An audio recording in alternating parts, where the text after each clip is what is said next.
Welcome to the Veil of Truth, your gateway to uncovering hidden insights and illuminating mysteries. I'm thrilled you've joined our global community. Whether you're watching from a bustling city skyline or a quiet countryside, we're glad you're here. Globe showing Europe, Africa, so tell me, where are you tuning in from today? Chapter 1, An Unexpected Call. Hercule Poirot was enjoying a rare afternoon of tranquility in his London flat. The soft autumn light filtered through the tall windows, casting a warm glow upon the elegant furnishings, the polished mahogany sideboard, the delicate china teacups arranged with meticulous precision, and the small pile of unopened correspondence that sat neatly beside a brass inkstand. Poirot reclined in his armchair, legs crossed, observing the slow curling of smoke from his favorite pipe, a sense of calm settling over him like a well-tailored coat. For once, the great detective allowed himself to indulge in a moment of repose, appreciating the simple pleasures of quiet reflection. His little grey cells were not idle, they were quietly at work, anticipating future cases, but for the present, he permitted a pause. He sipped his tea, noting the precise balance of strength and sweetness, before setting the cup down with deliberate care. It was then that a sharp knock at the door interrupted the serenity. The maid, Mrs. Lester, entered promptly, holding a small envelope sealed with red wax. "Beg pardon, Monsieur Poirot," she said, her voice carrying a mixture of deference and curiosity. "A telegram has arrived. Urgent, it seems." Poirot took the envelope, examining it carefully. The handwriting was neat and purposeful, but there was a subtle tension in the strokes that spoke of haste. He broke the seal with deliberate precision, unfolding the thin paper. The telegram read, "Monsieur Poirot, your skill is urgently required. There has been a shocking incident at Westfield Plaza. Kindly attend immediately. Inspector Clive Harper." Poirot's eyes narrowed slightly as he read. He had known Clive Harper professionally for some years. The young inspector had a reputation for diligence, though his impatience sometimes betrayed him. That a man of Harper's discernment should summon him in such a manner suggested that this incident was not ordinary. "Ah, mon Dieu," Poirot murmured softly, more to himself than to anyone else. Even in the calmest of days, le destin finds a way to disturb the peace. He set the telegram on the side table and rose gracefully, adjusting the folds of his impeccably tailored waistcoat. Poirot's attention to detail was legendary, from the precise wax of his moustache to the careful polish of his shoes. Today, his movements were as measured and deliberate as ever, though there was a faint tension in his posture, an alertness that spoke of anticipation. "Mrs. Lester," he said, his voice calm but carrying the weight of authority, "prepare the carriage. We must make haste. A mystery, perhaps most complex, awaits at Westfield Plaza." As the maid hurried to comply, Poirot donned his long, dark overcoat and straightened his bowler hat. He paused for a moment, eyes closing as he reflected on what awaited him. A bustling shopping mall, a place teeming with people, would present a particular challenge. So many potential witnesses, so many distractions, so many possible misdirections. Yet Poirot's mind thrived in such environments.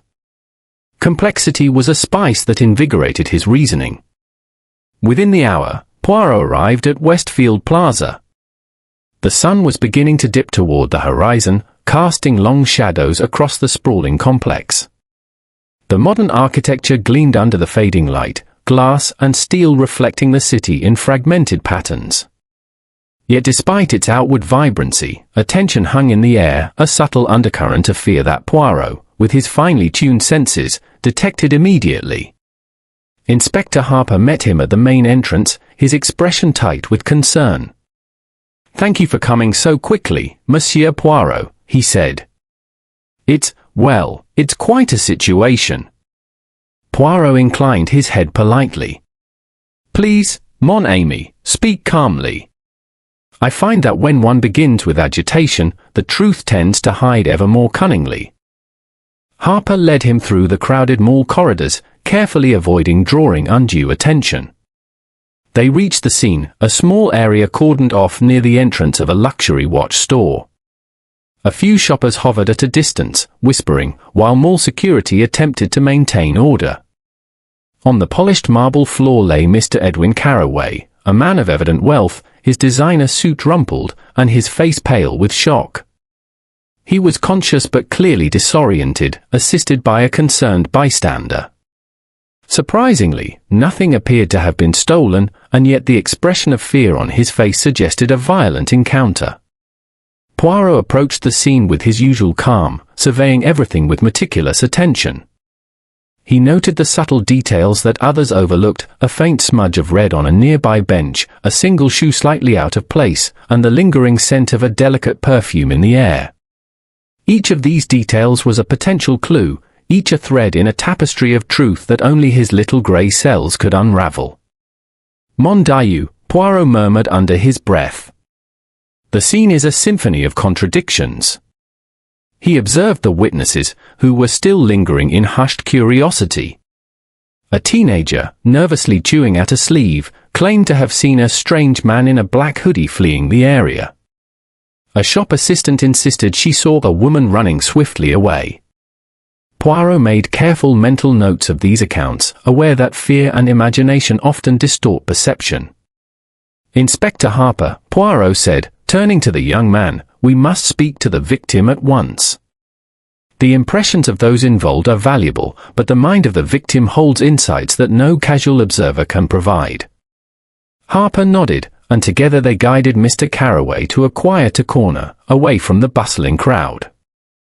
Poirot's approach was gentle, almost theatrical in its elegance. Monsieur Carraway, he began softly, I am Hercule Poirot. You are safe now. May I ask you to recount exactly what occurred? Carraway's voice trembled. It happened so fast. I felt a sudden blow from behind, and everything went dark. I don't understand why anyone would do this. I didn't see the attacker's face. Poirot observed carefully, the slight tremor in the man's hands, the shifting of his gaze, the way his lips pressed together when recalling the incident. Every micro-expression spoke volumes. Have you any enemies, monsieur? Disputes, or perhaps business rivals? Poirot inquired delicately, his voice soft and precise. Carraway hesitated. There have been some issues recently. A competitor has been trying to force me out of a property deal. And I received letters. Threatening letters. But surely no one would attack me in public like this. Poirot nodded thoughtfully, his mind already weaving connections. The attack seemed intended to frighten rather than harm, or perhaps to create a diversion. The mall, with its constant flow of people, offered both opportunity and misdirection. As the sun dipped below the city skyline, casting long shadows through the glass atrium, Poirot took a deep breath. He surveyed the scene one last time before stepping back. The bustling mall, the terrified victim, the myriad witnesses, everything was a puzzle, and every puzzle required methodical, patient observation. Ah, Inspector, Poirot said finally, a slight smile playing on his lips, the little grey cells must now be set to work. This is a case that promises to be most fascinating. And with that, Hercule Poirot prepared to begin his investigation, certain that beneath the fear and confusion of Westfield Plaza, the truth awaited with quiet patience, ready to reveal itself to the detective who knew, above all, how to see what others overlooked. Chapter 2, First Observations. Hercule Poirot returned to Westfield Plaza the following morning, determined to examine the scene with the precision of a master craftsman inspecting his work. The mall, now less crowded than the previous day, was alive with the gentle hum of shoppers and the soft clinking of escalators. Bright autumn sunlight streamed through the glass ceiling, casting fractured patterns across the polished marble floor.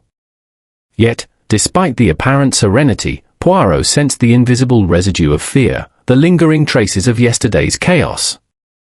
He walked deliberately, his eyes scanning every detail.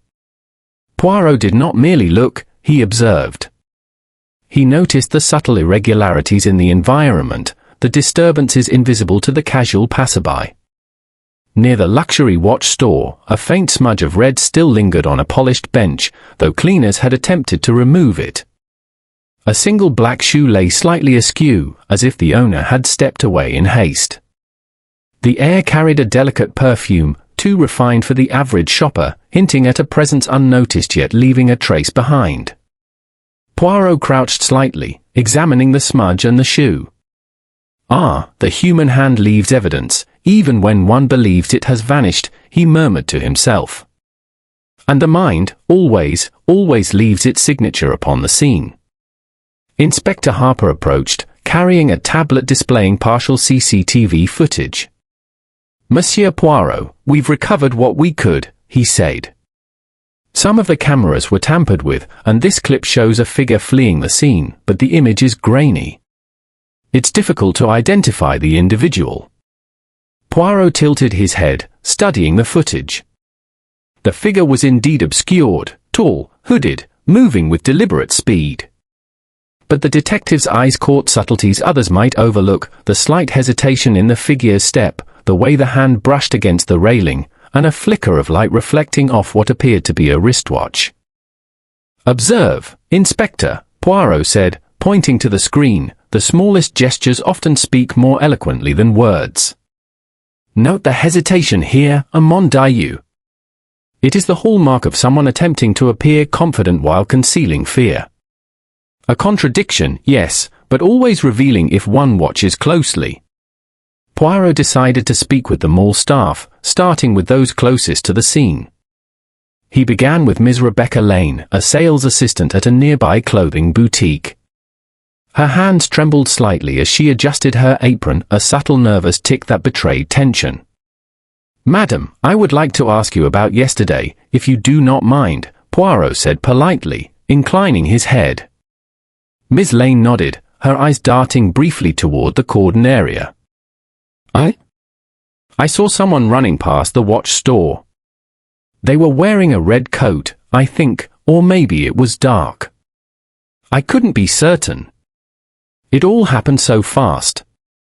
Poirot noted the uncertainty in her voice, the hesitation in her choice of words.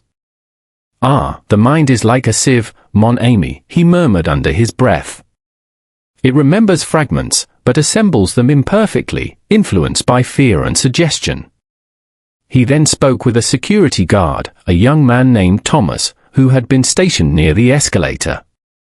Thomas appeared eager to assist, though his uniform was slightly rumpled, and his tie was uneven. "I thought I saw someone carrying a package, monsieur." Perhaps it was nothing, but they seemed hurried. Poirot's eyes narrowed. The detail of the package might seem trivial, but to him, it was significant. Even the smallest object, handled in haste, could become a vital clue. After completing these preliminary interviews, Poirot moved methodically through the mall, retracing the steps of the attacker, or the attacker's shadow, as far as he could reconstruct it. He observed the placement of benches, the spacing of potted plants, the faint scuff marks on the marble floor. Each subtle imperfection contributed to the narrative of the incident. Near a cafe, Poirot paused, crouching to inspect a small, crumpled piece of paper. It bore no obvious message, only faint smudges and a partial print of a logo from a popular juice brand. He murmured, carefully bagging the paper for further examination. Even the most mundane object may conceal intent or identity.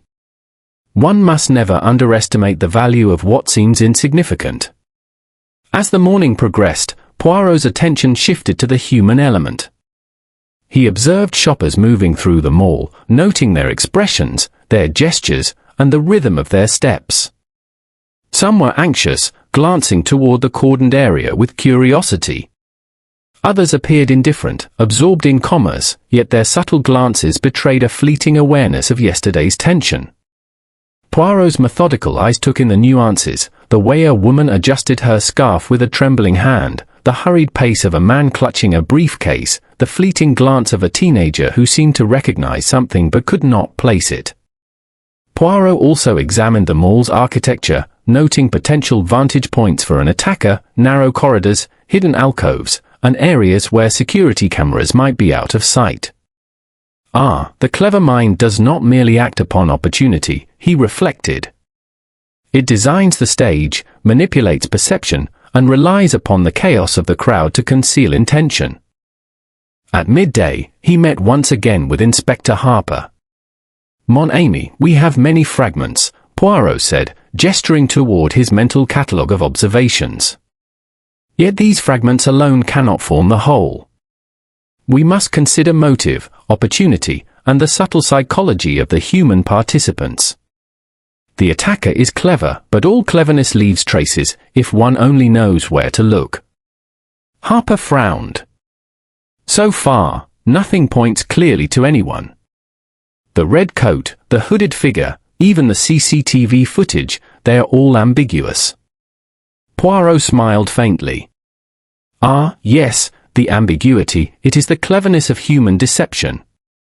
But what appears ambiguous is often the very key to truth. One must watch, observe, and wait for the moment when the human mind slips, revealing its secret. As the day wore on, Poirot returned to the scene of the attack, crouching beside the bench with the red smudge. He observed it closely, tilting his head, noting the angle of the mark, the faint streaks leading toward the edge of the bench. "Curious," he murmured. "The smudge is not merely incidental. It suggests a hurried interaction, perhaps a struggle. And yet, the absence of further disturbance indicates careful planning." Poirot then examined the single black shoe, noting its size and the faint traces of marble dust along the sole. The person moved with care, yet there is a slight hesitation. Attention to detail, perhaps, yet a moment of uncertainty. Miss Amos, the little grey cells perceive what the mind hides." Finally, Poirot paused to reflect. He could feel the invisible thread connecting the scene, the witnesses, and the victim. Each detail, no matter how small, contributed to a broader pattern.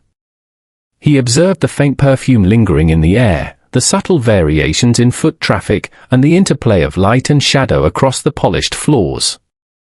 "Mon Dieu," he whispered softly, "a single day, and already the human mind shows its contradictions. Fear, guilt, curiosity, all leave traces. If one observes with care, if one trusts the little grey cells, the truth shall emerge." As Poirot stood and straightened his bowler hat, Inspector Harper approached, frowning slightly. "Do you have any leads yet, Monsieur Poirot?" Poirot's eyes twinkled. "Patience, Inspector. We have observed the stage, the actors, and the traces of action. The story has begun to reveal itself. But the mind, always, is the greatest mystery. We must now watch, listen, and allow the threads to weave their pattern." With that, Poirot moved deliberately through the mall once more, his sharp gaze taking in every movement, every gesture, every detail. The attack had left behind no obvious clues, yet the little grey cells were already at work, piecing together the subtle puzzle that others could not yet see. In the bustle of shoppers and the hum of commerce, Hercule Poirot discerned the quiet whispers of truth, waiting to be uncovered. Chapter 3: The Victim Speaks. Hercule Poirot arrived at St. Vincent's Hospital just after noon, his polished shoes clicking softly against the sterile linoleum corridor. The scent of antiseptic and the low murmur of nurses filled the air, yet Poirot's mind was entirely occupied with his latest investigation. He adjusted his cravat, straightened his bowler hat, and took a measured breath. A detective must always present himself with calm elegance. Even amid chaos, fear and tension are more readily revealed in others when one's own composure is unwavering. Inspector Harper had arranged for them to speak with Mr. Edwin Carroway in a quiet room adjacent to the ward. Carroway, the victim of the previous day's mysterious incident at Westfield Plaza, had regained consciousness but remained visibly shaken. Poirot entered with his characteristic grace, greeting the man with a gentle bow. "Monsieur Carroway," Poirot began, his voice soft yet precise, "I am Hercule Poirot. You are safe now. May I sit with you? Carraway nodded, his eyes still shadowed by fatigue and apprehension. His hands, resting nervously on the blanket, trembled ever so slightly. Poirot noticed this immediately, along with a faint flush of anxiety on the man's cheeks, subtle indicators of fear, but also of unspoken tension. Please, monsieur, Poirot continued, I wish only to understand what happened. Speak slowly, clearly, and do not be concerned about my questions. Every detail is important. Carraway took a shuddering breath and began. I was walking past the watch store. Everything seemed normal. And then there was a sudden pain at the back of my head. I don't remember much after that. When I opened my eyes, I was on the floor, and people were around me. I didn't see who did it. I didn't even hear footsteps clearly, only the noise of the crowd, and then everything went black. Poirot observed intently. His eyes flicked over Carraway's posture, the way his fingers pressed lightly against the blanket, the subtle fidgeting of his feet. Every involuntary movement was a statement of truth, every hesitation in his speech a sign of concealed information. Did you notice anything unusual before the blow, monsieur? Perhaps a person nearby, or a sound out of place? Poirot asked gently. Carraway shook his head. No. I don't think so. But there were letters. Threatening letters. I didn't take them seriously at first. And recently, a rival in business has been trying to pressure me regarding the new mall property I was interested in. But I never imagined someone would attack me in public. It's frightening. Poirot's eyes gleamed with subtle satisfaction. Threatening letters, a business rival, and an attack in a crowded mall, each element offered both motive and misdirection. He leaned forward slightly, his voice soft, almost conspiratorial. Tell me, monsieur, about these letters. Were they anonymous? Did they hint at someone's identity? Carraway nodded slowly. Anonymous, yes. They spoke in vague terms, warning me to back off. At first, I thought it was merely intimidation, perhaps a prank. But now, after yesterday, I cannot be certain. Poirot tapped his fingers lightly against the edge of the table. Ah, mon ami, fear can cloud the memory, yet it also leaves traces in behavior, in posture, and in the mind. Your terror is valid, but your recollections, however fragmented, may reveal much. Carraway's gaze dropped to his hands. Poirot noticed a faint scar on his left knuckle, likely from some previous scuffle or accident, and a slight tension in his shoulders as he recalled the event. These subtle details were not merely incidental, they spoke of a man accustomed to confrontation, but surprised by the suddenness and precision of the attack. Have you noticed anyone following you recently, monsieur? Poirot asked. Anyone who might have had particular knowledge of your movements? Carraway hesitated, then shook his head. No, not precisely. But there was a delivery man yesterday who lingered a little too long near my office. And one of the mall security personnel, he asked odd questions about my schedule. I dismissed it at the time, but now his voice faltered, uncertainty shadowing his words. Poirot's lips curved slightly into a faint smile, a gesture unnoticed by most but not without significance. He made careful notes in his mind. Both the delivery man and the security personnel could be red herrings, or they could hold essential truths hidden beneath the veil of ordinary activity. Inspector Harper and I will investigate these possibilities, Poirot said, his voice calm and assured.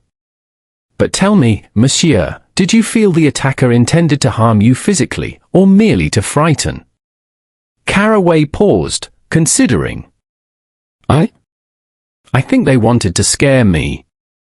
The blow was sudden but not strong enough to knock me unconscious immediately. They wanted me aware of their presence, perhaps to send a message. But why? I cannot imagine. Poirot's eyes gleamed with anticipation. Message, yes. Fear as a tool is very telling. It shows intention without revealing the actor directly. And the manner of your attack, Miss Amis, speaks of knowledge of the environment, the crowd, and your routine. Whoever did this was clever, yes, but they left traces nonetheless.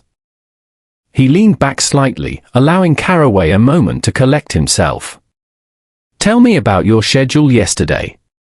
Were you meeting anyone, attending appointments, or visiting a particular shop? Carraway recalled the sequence of events with some difficulty, listing meetings with colleagues, brief consultations with potential clients, and a quick stop at the watch store for a personal purchase. Poirot noted the precision with which the victim attempted to reconstruct his movements, each hesitation a potential clue to moments overlooked by others, moments where opportunity for the attacker may have presented itself. Now, monsieur, you must consider this, Poirot continued, his voice soft yet firm. The attacker chose the moment, the place, and the method with care.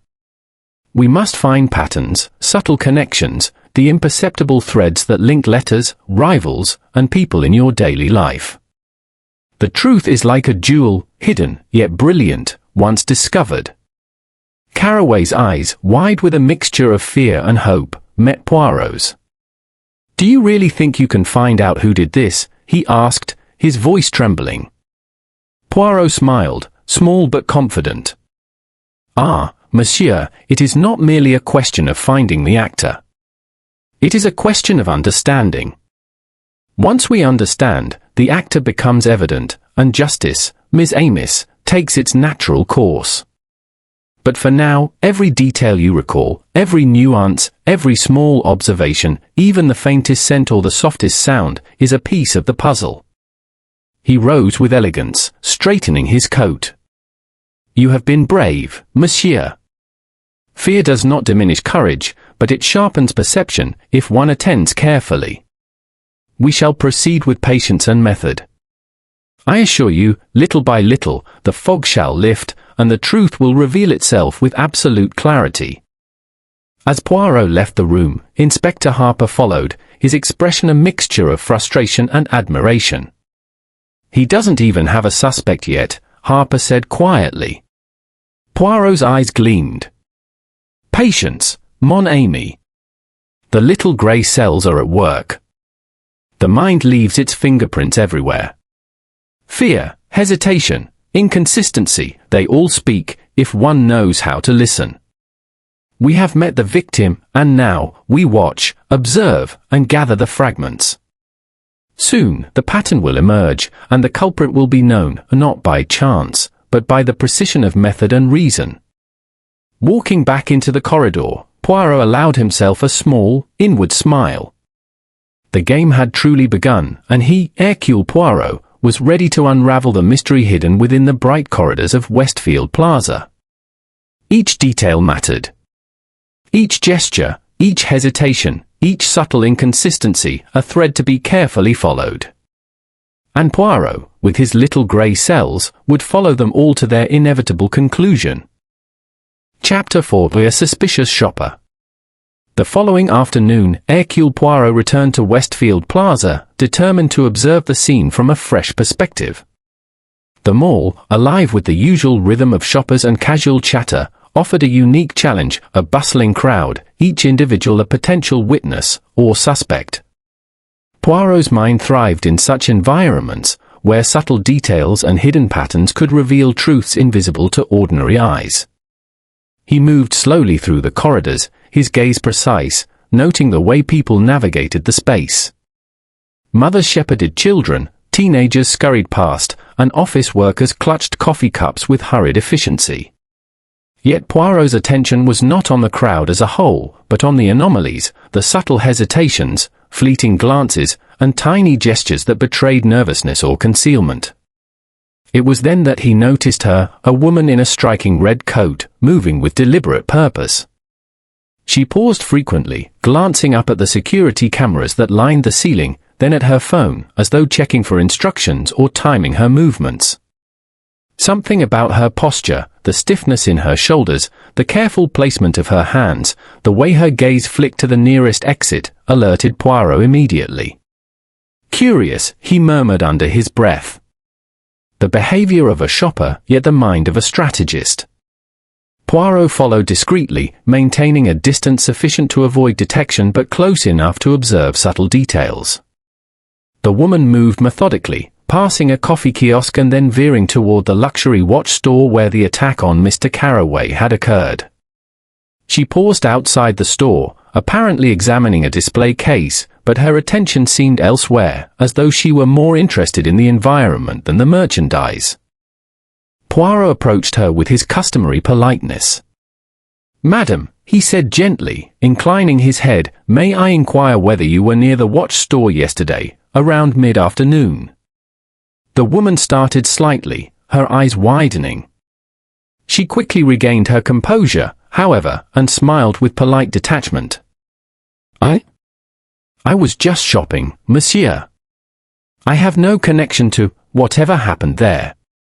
Poirot's gaze remained steady. He noted the faint smudge of red along the edge of her bag, almost imperceptible to the untrained eye, the subtle scent of perfume lingering in the air, a refined, almost floral fragrance. "Ah," he said softly, "yet the traces remain, even when one believes they are careful. Small stains, subtle scents, the human presence is always detectable." The woman blushed slightly, adjusting her coat. "I assure you, monsieur, it is nothing. Perhaps some spilled coffee earlier. I have been careful not to cause a scene." Poirot tilted his head, his eyes never leaving hers. "Perhaps, madam. And yet, attention to the environment, frequent glances at cameras, and hesitations in movement suggest an awareness that goes beyond mere shopping. One must always observe the mind behind the actions, not merely the actions themselves." Before he could question her further, a young boy ran past, nearly colliding with her. She stepped aside quickly, muttering an apology. Poirot noted how her hand lingered near the zipper of her bag, as though ensuring something remained secure. "Ah," he whispered, the unconscious gestures of anxiety. A mind aware, perhaps guilty, yet careful to conceal itself. Deciding to investigate further, Poirot retraced the woman's path, examining the surrounding area for additional clues. He crouched briefly near a potted plant and noted faint scuff marks on the floor, leading toward the emergency exit. He observed a small streak of red along the edge of the bench near the watch store, faintly matching the smudge on the woman's bag. The trail seemed to suggest movement from the store toward the exits, a hurried path, yet deliberate. He consulted Inspector Harper, who had been observing from a distance. "Mon ami, the red coat is intriguing. Note the care in her movement, the attention to cameras, and the hesitation in minor gestures. There is either fear, calculation, or both. We must not jump to conclusions, but the little grey cells perceive something of significance." Harper frowned. Could she be connected to the attack on Carraway? Poirot's eyes twinkled. Perhaps, perhaps not. That is precisely the puzzle. The mind leaves traces even when the body hides them. Observe the subtle clues, and the truth begins to reveal itself, not with certainty yet, but with suggestion. Poirot continued his observations, moving through nearby shops and kiosks. He spoke briefly with a cashier who had seen the red-coat woman purchase a small item, a decorative notebook. The cashier mentioned that the woman had paid in cash and appeared unusually anxious. Poirot noted this carefully. Paying in cash could suggest a desire to avoid electronic tracking, yet it might also be entirely innocent. He then spoke with a security guard stationed near the exit the woman had passed. The guard recalled noticing a figure in red moving quickly, though he had assumed the shopper was merely in a hurry. Poirot filed this detail, understanding that perception is often clouded by expectation. Witnesses see what they anticipate rather than what actually occurs. By mid-afternoon, Poirot returned to the watch store. He examined the display windows, noting fingerprints faintly visible in the glass. He crouched, observing the angle of the smudges and the faint scuffs on the marble floor. "Mon Dieu," he whispered, "the scene is a choreography of motion and intent. Each footprint, each mark, each hesitation is a note in a symphony only the mind can read."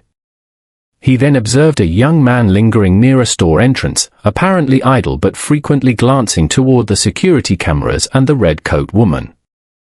Poirot filed him mentally as another potential point of interest.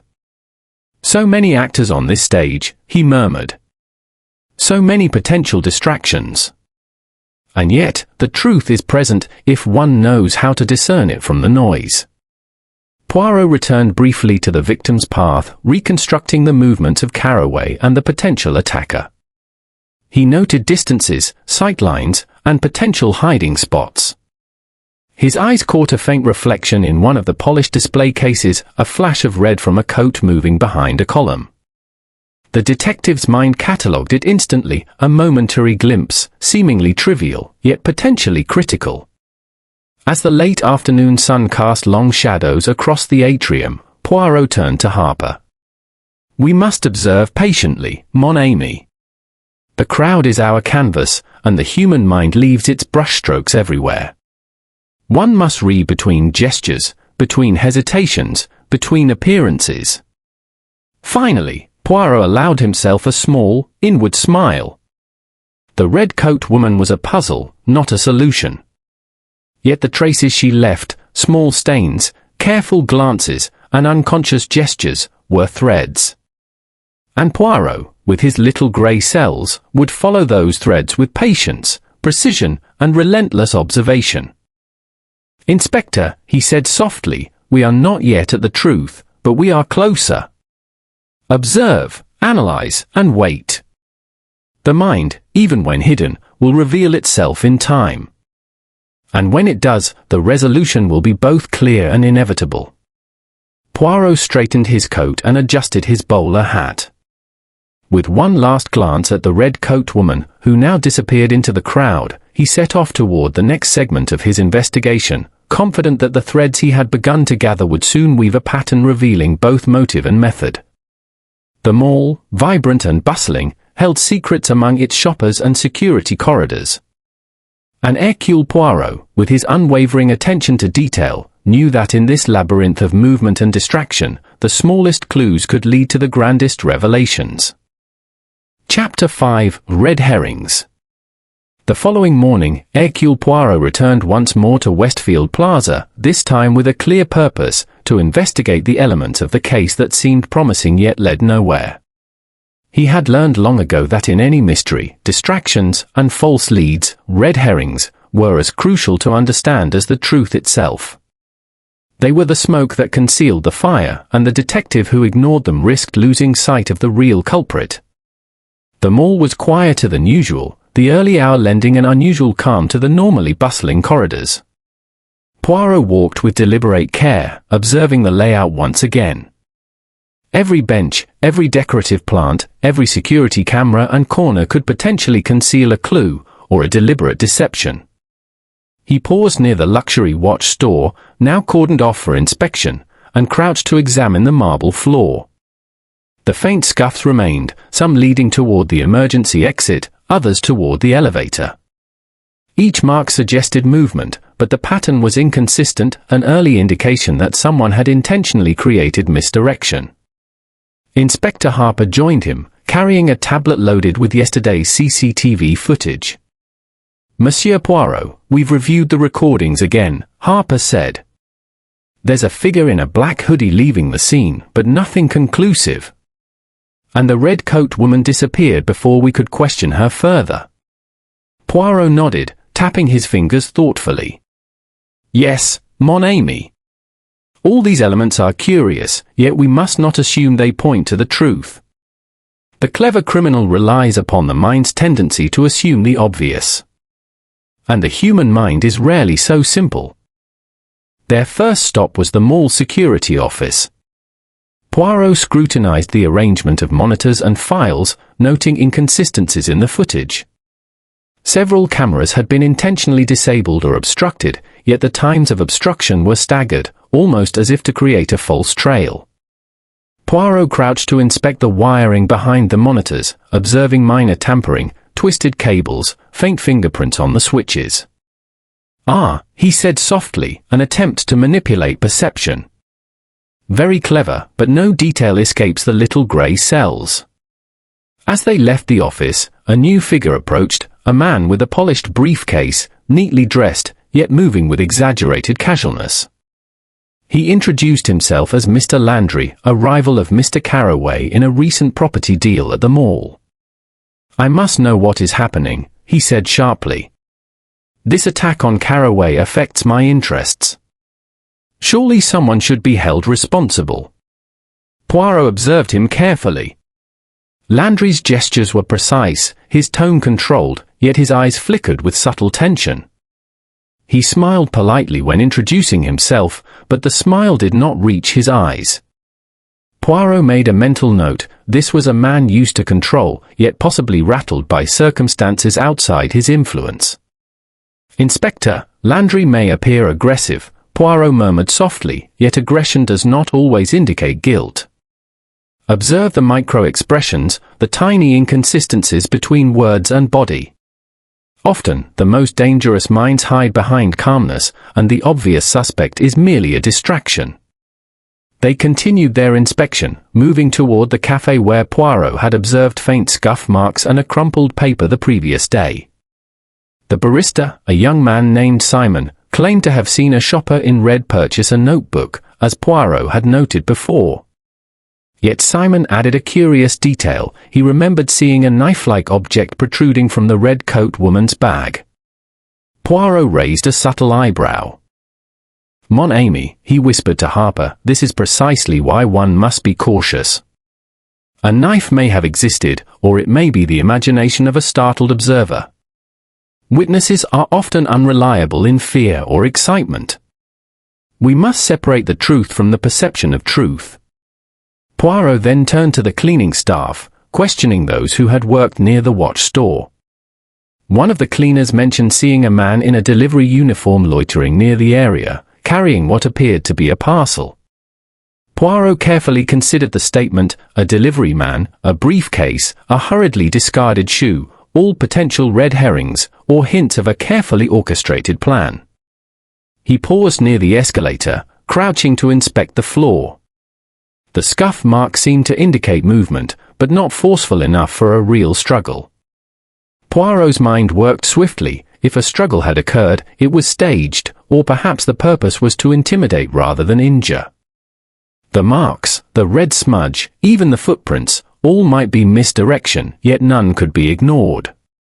Later that afternoon, Poirot examined the partial CCTV footage again. One clip showed the red coat woman briefly near a column, appearing to glance behind her. Then, abruptly, she turned and exited the frame. Another clip suggested a hooded figure moving in the opposite direction, yet the lighting and reflections rendered the image inconclusive. Poirot's sharp eyes detected the angles of movement, the subtle hesitation in the figure's gait, and the reflection of light off a metallic object in the hand. "Ah," Poirot whispered, "these are the illusions that the mind accepts too readily as fact." Yet the careful observer sees truth even in deception. He then decided to question the mall staff once more, returning to the security guards. One guard, Thomas, seemed nervous, fidgeting with his uniform and avoiding direct eye contact. Thomas admitted that he had seen someone lingering near the emergency exits the day before, but he insisted it was irrelevant, likely a parent or casual shopper. Poirot noted the emphasis on irrelevant. Often the subconscious mind hides guilt behind certainty. Poirot moved quietly, cataloguing every detail in his mind: the red coat woman's anxious gestures, the hooded figure's hesitant steps, the briefcase carried by Landry, the supposed knife reported by Simon, and the delivery man who loitered with a parcel. Each was a fragment, each a possible misdirection. And yet, each held potential insight into the real sequence of events. Inspector Harper, growing increasingly impatient, asked, "Monsieur Poirot, Do you think any of these people are actually involved? Poirot's eyes sparkled. Patience, mon ami. The mind of the criminal is clever, but it is never perfect. Red herrings serve to distract, to mislead the casual observer. Yet they are also a map, a hidden guide to the truth. Observe the inconsistencies, the contradictions, the hesitation in gestures, and the patterns will emerge. Poirot returned to the area near the watch store, crouching beside the faint red smudge on the bench. He examined the angle of the stain and the footprints nearby. The smudge is subtle, carefully placed to suggest a struggle, he murmured. Yet the absence of further disturbance indicates planning. One must understand the intention behind deception. It often reveals more than force alone. As the day drew to a close, Poirot gathered all his observations and shared them with Harper. Inspector, today we have collected many clues, yet none are straightforward. The red coat, the hooded figure, the knife, the delivery man, Landry's interest, all are distractions. Yet they are not irrelevant. We must continue to watch, observe, and question. The clever mind hides, but it cannot erase every trace. Poirot straightened his coat and adjusted his bowler hat, preparing to leave for the day. He cast one last glance at the mall, now bathed in the golden light of late afternoon. Mon ami, he said softly, tomorrow we will begin to piece these fragments together. Red herrings are obstacles, yes, but also guides. The mind that can follow them with care shall find the truth hidden within the maze of appearances. He walked out of the mall, his small, deliberate steps echoing against the marble floor. In the bustling corridors, with shoppers unaware of the drama that had unfolded, Poirot's little grey cells worked tirelessly. Each false lead, each misleading clue, was carefully weighed, catalogued, and filed in the intricate architecture of his reasoning. And already, he felt the pattern forming, a hidden logic beneath the chaos, waiting for the moment when all would become clear. Chapter 6: Secrets Behind the Scenes. Hercule Poirot returned to Westfield Plaza the following morning, a sense of quiet anticipation guiding his steps. The mall, gleaming under the early sunlight, appeared ordinary enough to the casual observer.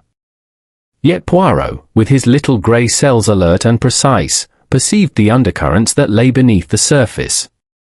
The subtle tension from previous days lingered like an invisible mist, and he intended to follow it wherever it might lead.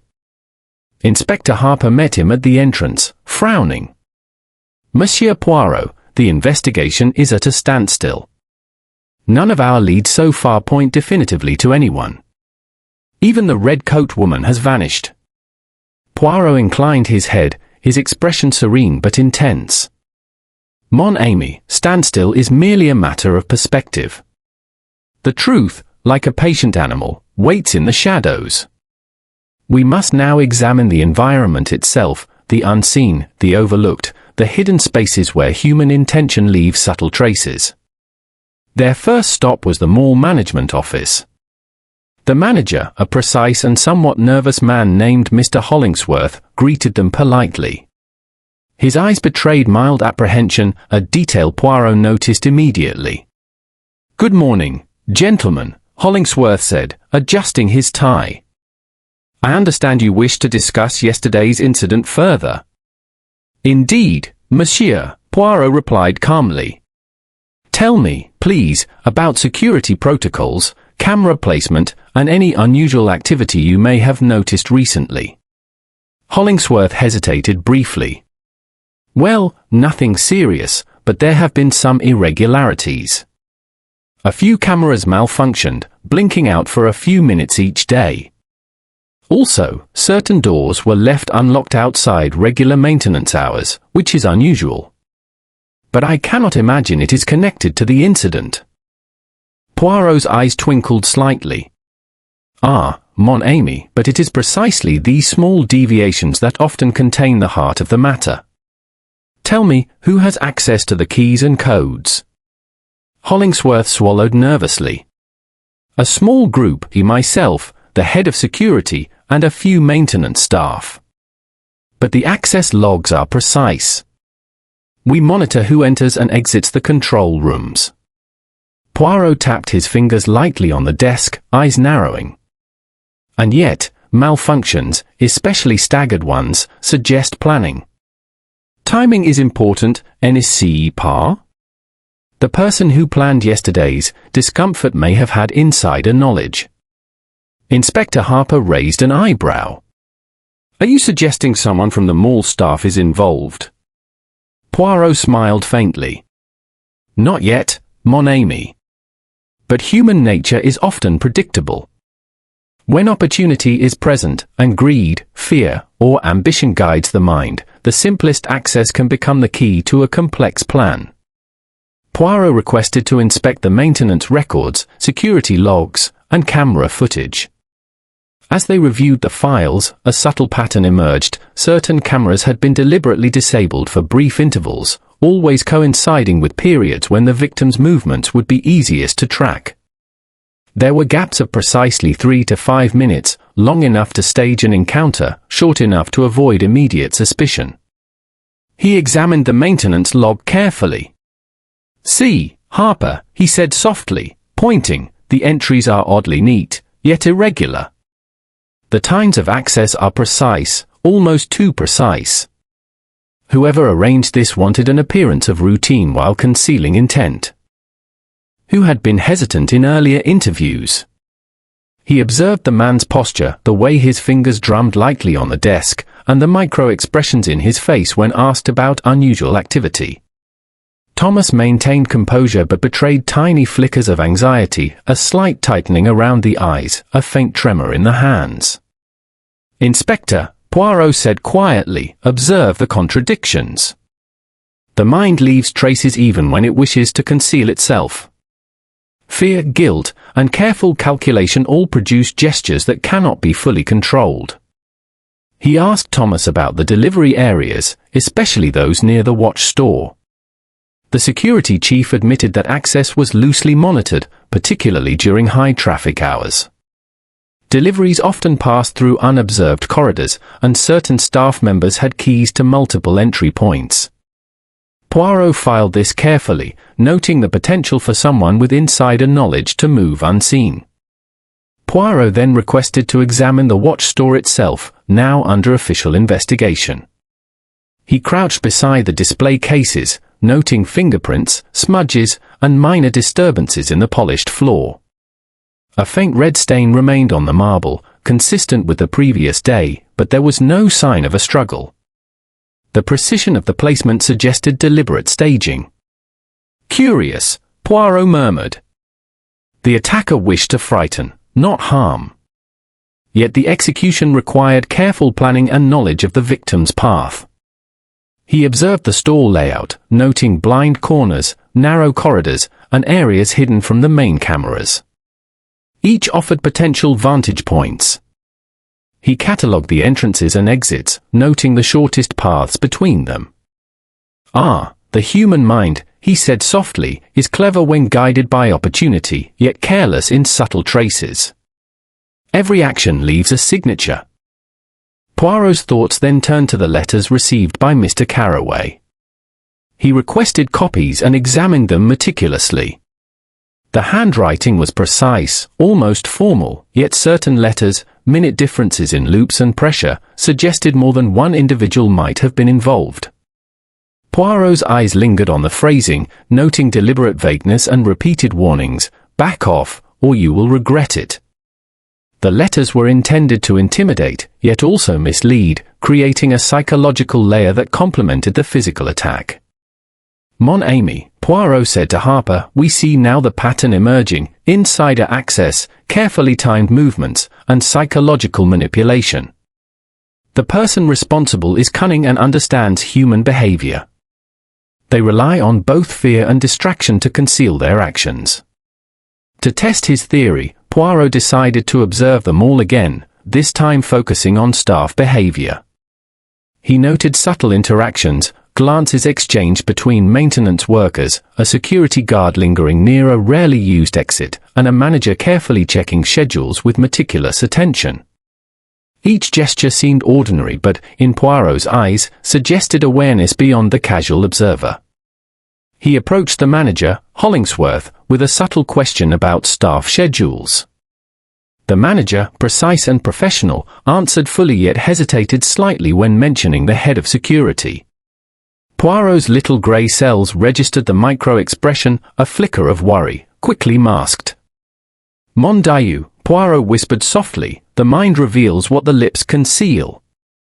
The human heart is impatient to speak truth, even when it attempts to remain silent.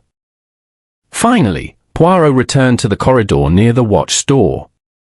He crouched beside the red smudge and the faint scuff marks, tracing the pattern with his eyes. He noted how the marks led not merely toward the exits but toward areas that were lightly monitored, precisely the spaces known only to staff with keys and insider knowledge. The attack, he realized, could not have been executed by an ordinary shopper. The culprit must have understood both timing and layout, using subtle intimidation to achieve a psychological effect. As the afternoon sun cast long shadows across the mall, Poirot turned to Harper. "We have uncovered much, mon ami. The red-coat woman, the hooded figure, the delivery man, and even business rival Landry, these are all distractions, misdirections. Yet behind them lies a truth rooted in access and knowledge. A person familiar with the mall's inner workings, aware of security patterns, and skilled in manipulating perception orchestrated the entire incident. We are close, yes, very close." Harper nodded, understanding dawning. So the attacker was someone inside, someone we trusted to some degree. Poirot smiled faintly. "Exactement, mon ami. Trust is a fragile thing, and betrayal often hides behind it. The clever mind calculates opportunity, knowing others will overlook the ordinary while focusing on the extraordinary. And in this case, every small detail, every trace, every hesitation points inward, toward the secret behind the scenes." As they left the management office, Poirot adjusted his bowler hat and surveyed the mall once more. The polished floors, the bright displays, and the bustling shoppers all concealed layers of intention, of planning, and of subtle deception. Yet, for the first time, the pattern was beginning to emerge clearly in his mind. The human mind, he reflected, was the greatest mystery of all. Crime was never merely about force, it was about psychology, subtlety, and the small details left behind. And Hercule Poirot, with patience, precision, and his incomparable little grey cells, would uncover them all. Chapter 7, The Puzzle Pieces. Hercule Poirot sat quietly in his flat that evening, a cup of tea in hand and his little grey cells working tirelessly. The events at Westfield Plaza had formed a complex web of distractions, red herrings, and subtle clues. But in the quiet of his study, each fragment, no matter how small, began to fit into a larger pattern. He spread out his notes, the red-coat woman, the hooded figure, the delivery man, the business rival Landry, the tampered cameras, and the letters to Mr. Carraway. On the surface, the case seemed messy, disjointed, almost chaotic. Yet Poirot's mind thrived in such apparent disorder. "Ah, mon Dieu," he murmured softly, "all is disorder until one perceives the rhythm beneath it. The human mind leaves traces, and the criminal mind is never flawless." He began with the victim, Mr. Carraway, whose recollections, though fragmented by fear, offered vital insights. The attack had been carefully staged to frighten, not injure, indicating a criminal who wished to send a psychological message. This pointed to someone with a personal motive or interest in intimidation rather than mere physical harm. The letters, threatening yet vague, supported this theory. They were designed to provoke anxiety and uncertainty. Poirot then considered the environment. The mall itself had provided both opportunity and misdirection. Cameras were tampered with, certain doors unlocked, and restricted corridors accessible to a select few. Someone with insider knowledge had orchestrated the attack, guiding perception and timing to their advantage. This was no random act, no spontaneous assault, it was carefully calculated. Next, he examined the witnesses. The red coat woman had been observed moving cautiously, checking cameras, and handling her bag with unusual care. Her appearance coincided with the attack, yet Poirot noted inconsistencies in her observed behavior. Some reports described her hurried movements, others mentioned calm, deliberate gestures. A pattern of contradiction emerged. Was she the perpetrator, or merely a decoy designed to draw attention away from the real criminal? Poirot leaned back, fingers steepled. The art of deception lies in distraction. One draws the eye to a detail that appears suspicious, while the true action is elsewhere. He revisited the hooded figure, glimpsed briefly in the CCTV footage. The figure's hesitation, the slight stumble, the reflective glint of metal in the hand, all pointed to nervousness and unfamiliarity. This person, Poirot reasoned, was likely not the principal planner but a minor accomplice, enlisted to create chaos and confusion while the mastermind operated with confidence behind the scenes. The delivery man and business rival Landry were next in Poirot's mental catalogue. Landry had motive, yes. Carraway's mall property negotiations directly affected his interests, but Poirot's careful observation of gestures and micro-expressions indicated a man concerned with reputation and opportunity rather than direct involvement in physical intimidation. The delivery man, meanwhile, had easy access to corridors and blind spots, but there was no indication of malice or careful timing in his behavior. Both were pieces of the puzzle, yet neither fit the pattern of the mastermind. Poirot's attention returned to the tampered cameras and access logs. The intervals of 3 to 5 minutes during which cameras were disabled were precise, suggesting premeditation and knowledge of Carraway's movements. Only someone with insider knowledge, likely a member of the mall staff, could have coordinated such timing. Poirot considered the micro-expressions and hesitations of Mr. Hollingsworth, the manager, and Mr. Thomas, the head of security. Subtle fear, carefully masked, and overcompensation in explanations indicated a consciousness of guilt, or at least knowledge beyond that of ordinary staff. He reviewed the letters to Carraway again. There was a subtle shift in the handwriting across the documents. One letter seemed more deliberate, another slightly rushed, as though two people had contributed.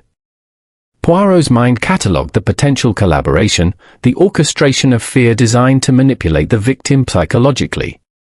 "Ah, mon Dieu," Poirot whispered, a faint smile forming. "The pieces are assembling themselves, but one must read carefully. One must see beyond the ordinary, beyond what is obvious. The truth is hidden in contradiction, in hesitation, in what is said and, more importantly, in what is left unsaid." Poirot began to trace connections, forming a mental map. The mastermind required access to the mall, knowledge of Carraway's movements, and the ability to coordinate red herrings effectively. The red coat woman, though suspicious, was likely a deliberate distraction, the hooded figure a minor accomplice, the delivery man and Landry, irrelevant in execution though useful as perceived suspects. The true perpetrator was someone with a combination of access, cunning, and psychological insight. He then returned to the small details observed at the scene, the red smudge on the bench, the subtle scuff marks on the marble, and the faint scent of a delicate perfume lingering near the attack site. These traces suggested careful staging. The smudge was placed to mimic a struggle that never occurred, the scuffs guided the observer's eye toward the exit rather than toward the true point of action, and the scent, deliberately or coincidentally, provided a minor distraction, drawing attention away from the subtle manipulations of the environment. Poirot realized that the mastermind had orchestrated the environment as a psychological puzzle. The mall was their canvas, and every minor detail contributed to an overall impression designed to mislead investigators. Yet, the very complexity of the orchestration revealed their sophistication, and their need to control every aspect of the scenario. He stood, walking slowly to the window of his flat. Outside, London's evening light reflected off the buildings, mundane and ordinary to the casual eye. But Poirot's mind worked relentlessly, calculating probabilities, weighing motives, and reconstructing sequences of events. "Mon ami," he murmured to himself, the human mind is the greatest instrument of deception, yet it is also the greatest instrument of revelation. One cannot hide the truth forever when every gesture, every hesitation, every detail is observed carefully. The criminal mind leaves its signature even when hidden behind cunning. He returned to his notes, arranging the fragments visually. Red coat woman, distraction, careful observation of surroundings, potential accomplice role or decoy. Hooded figure, minor accomplice, nervous, likely used to mislead witnesses. Delivery man, access to mall corridors, no evidence of direct involvement. Landry, motive exists, but gestures suggest concern over reputation rather than orchestration. Mall staff, access to security systems and keys, subtle micro-expressions indicating knowledge beyond ordinary staff. Letters to Caraway, coordinated psychological intimidation, possibly two individuals involved. Poirot leaned back, fingers lightly tapping together. Yes, yes, the pattern is emerging. One must not be misled by noise, by fear, by perception alone. Each element must be weighed, and the connections drawn. The puzzle pieces, previously scattered, now begin to form a coherent image. The truth is close, close enough for the little grey cells to perceive it with certainty. He smiled faintly, a gesture of satisfaction. The investigation, though still incomplete, had reached a pivotal stage. Each observation, each minor inconsistency, each trace of hesitation was now part of a larger framework. The next step would be to isolate the mastermind, to reveal who orchestrated both the attack and the complex web of red herrings. Tomorrow, Poirot said softly, we shall confront the mind behind the deception. Every detail, every trace, every hesitation will converge. The truth will no longer hide in shadows, it will stand revealed, undeniable, and inevitable. The detective rose, adjusted his bowler hat, and prepared for the final stages of the investigation. The puzzle pieces were now arranged, the pattern discernible, and Hercule Poirot, with his unparalleled methodical approach, was ready to solve the mystery that had so cleverly concealed itself within the bustling corridors of Westfield Plaza. Chapter 8: The Mastermind Revealed. The evening was calm at Westfield Plaza, an almost deceptive tranquility settling over the polished floors and bright displays. Hercule Poirot had requested a meeting in one of the mall's private conference rooms, insisting that all those potentially involved, the victim, Mr. Caraway, the business rival, Mr. Landry, the head of security, Mr. Thomas, and the mall manager, Mr. Hollingsworth, be present. The air was thick with anticipation, curiosity, and, in some cases, unspoken anxiety. Poirot entered with his usual poise, his bowler hat impeccably set and his expression serene but commanding. Mesdames et messieurs, he began, in a calm, deliberate tone, we are here to resolve the mystery that has caused confusion, fear, and uncertainty in this establishment. Please, remain seated and attentive. The truth, as always, emerges through careful observation and reasoning. He began by reviewing the events as the witnesses had recounted them, Mr. Caraway's attack, the red coat woman, the hooded figure, the delivery man, the tampered cameras, and the threatening letters. Each piece of the puzzle was laid out clearly, yet Poirot spoke not only of facts but also of subtleties, the gestures, hesitations, and contradictions that had initially seemed insignificant. Mon ami, he said, addressing Inspector Harper briefly, the human mind, even in its cleverest disguises, leaves traces.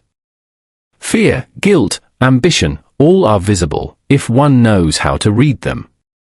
Now, let us examine the human elements involved, and see which of these elements is the true author of the deception. He turned first to the red coat woman, who had been invited after being located through surveillance cross-references. She appeared nervous but calm, her movements measured. Madam, Poirot began, you were present yesterday, near the watch store. Many believed you were involved in the attack. Yet, upon careful observation, it became clear that your role was different. He paused, allowing the room to consider the statement. You were, in fact, a witness. your anxiety, your glances at the cameras, your careful handling of your belongings, these were all reactions to the environment, not orchestrations of malice. You are not the perpetrator. You merely stumbled, unknowingly, into a situation you did not cause. The woman exhaled in relief, and Poirot's eyes turned to the hooded figure in the footage, whose identity had been traced through minor forensic details. As for the hooded individual, he continued, this person's nervousness, the hesitation in movement, the reflective glint of an object in the hand, these indicate a minor accomplice. A messenger, perhaps, or an unwitting participant used to distract others. Not the mastermind, but a tool of the true culprit. Poirot then addressed Mr. Landry, whose sharp gaze met the detective's. Monsieur Landry, your interest in Mr. Carraway's property has been known. You have motive, certainly. Yet motive alone does not equate to action. Observation of your gestures, micro-expressions, and responses indicates concern for your reputation, but not the orchestration of fear or psychological manipulation. You are also not the mastermind. All eyes then turned to the mall staff, Thomas, the head of security, and Hollingsworth, the manager.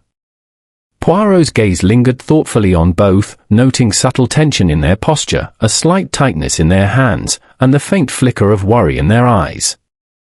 He began to speak, his tone calm but deliberate. Now, we come to those with access, knowledge, and opportunity. The security logs, the maintenance records, and the tampered cameras were carefully examined. Certain intervals were manipulated to coincide with the victim's movement, creating a false narrative of events. Who, Ms. Amis, had the knowledge, the access, and the subtle audacity to orchestrate such timing? He paused, letting the question hang in the air. Slowly, Poirot's eyes met Mr. Thomas. The head of security stiffened, his fingers twitching slightly against his chair. Poirot's voice was soft, yet carried the authority of certainty. The evidence points to you, Monsieur Thomas.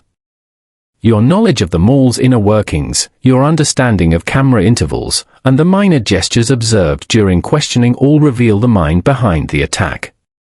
Yet, as is often the case, one clue alone is insufficient.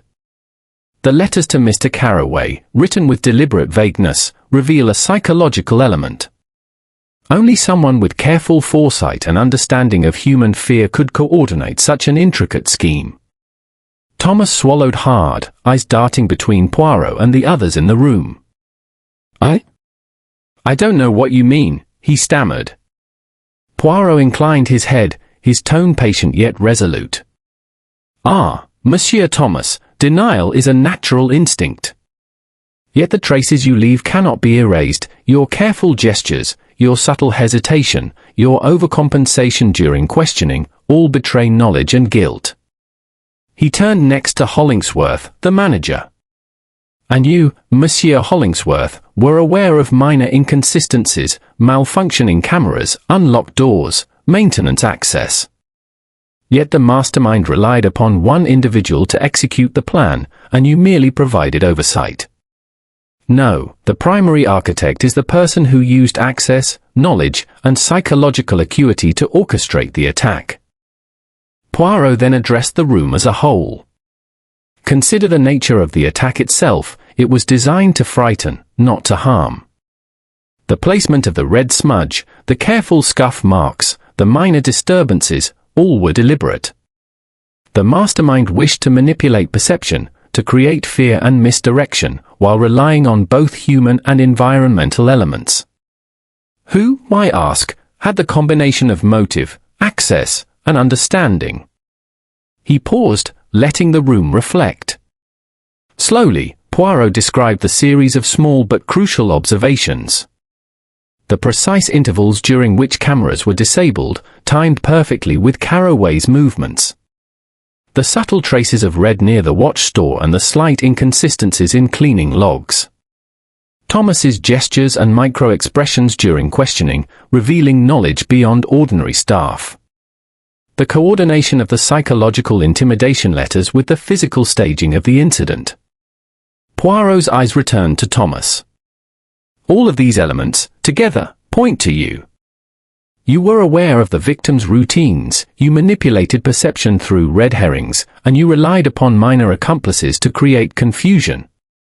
The red coat woman, the hooded figure, the delivery man, all were distractions. The mastermind, Ms. Amis, relied upon the chaos of appearances to conceal the simple truth. It was a person within the mall who orchestrated the entire affair. Thomas's shoulders slumped, and he met Poirot's gaze with a mixture of resignation and shame. Yes. I did it, he admitted quietly. It was supposed to scare him, nothing more. I wanted him to withdraw from the property negotiations. I didn't intend. I didn't realize how it would escalate. Poirot nodded, his expression calm but resolute. And therein lies the consequence of cunning without caution, Monsieur Thomas. The mind that seeks to manipulate others often forgets that every action leaves traces. Fear, hesitation, and subtle inconsistency cannot be concealed forever. The little grey cells, observing with care, perceive what the eyes of others cannot. He then addressed the victim, Caraway, reassuringly. Monsieur, you were the target, yes, but also the key to revealing the truth. Your movements, reactions, and recollections, though fragmented, allowed the investigation to unfold. Your courage in providing details, even under duress, helped illuminate the path. Poirot turned once more to the room. Justice, in this case, is not merely punishment.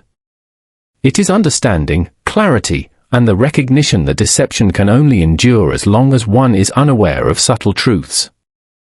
The mastermind, revealed, is now accountable for actions orchestrated with careful calculation and access to hidden knowledge. Inspector Harper stepped forward, nodding to Thomas. We will ensure that he faces the consequences, Monsieur Poirot. Poirot adjusted his bowler hat with his usual elegance. Ah, mon ami, the case is resolved. The threads, once scattered, have been woven into a clear pattern. The little grey cells have triumphed once more, not by force, not by assumption, but by careful observation, reason, and understanding of the human mind. The mystery, hidden in plain sight, has been revealed. As the attendees left the room, subdued but relieved, Poirot lingered briefly. He gazed thoughtfully at the polished floors of Westfield Plaza beyond the glass, reflecting on the intricacy of human intention and the art of subtle deception. Every detail, every hesitation, every trace mattered, and the little grey cells had discerned the truth.